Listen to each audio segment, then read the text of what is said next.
Avatar Meher బాబా 132వ జయంతి వేడుకలు Kakinada Avatar Meher బాబా centre ఆధ్వర్యంలో ఘనంగా నిర్వహిస్తున్నారు. అందులో భాగంగా కాకినాడ రామారావుపేటలో గల అవతార్ మెహర్ బాబా కాకినాడ సెంటర్ నుండి శోభాయాత్రను నిర్వహించారు. రామారావుపేటలో ప్రారంభమైన శోభాయాత్రలో పెద్ద సంఖ్యలో అవతార్ మెహర్ బాబా భక్తులు పాల్గొని నగర సంకీర్తన చేస్తూ Kondayyapalem flyover bridge, Dwarakanagar, GPT Karnamgari centre, Achyutapuram railway gate, Gandhinagar park, Gandhi బొమ్మ సెంటర్ మీదుగా తిరిగి రామారావుపేట సెంటర్కు చేరుకున్నారు.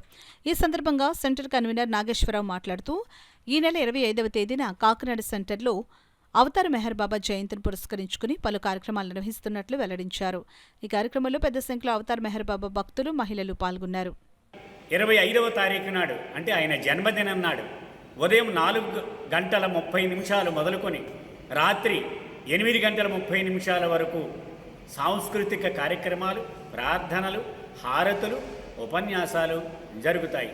అలాగే వృద్ధాశ్రమాలకు, అనాథాశ్రమాలకు వితరణ కూడా ఆ రోజు ఒక భాగంగా ఉంటుంది.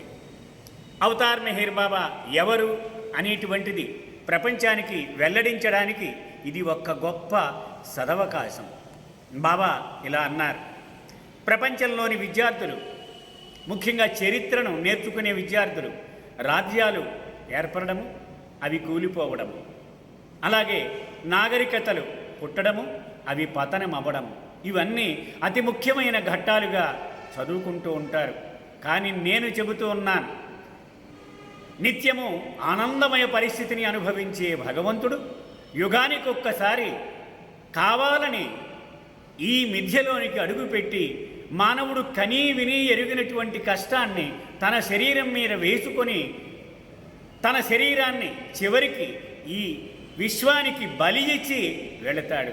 అటువంటి త్యాగాన్ని మానవాళి ఎప్పుడూ గుర్తుపెట్టుకోవాలి.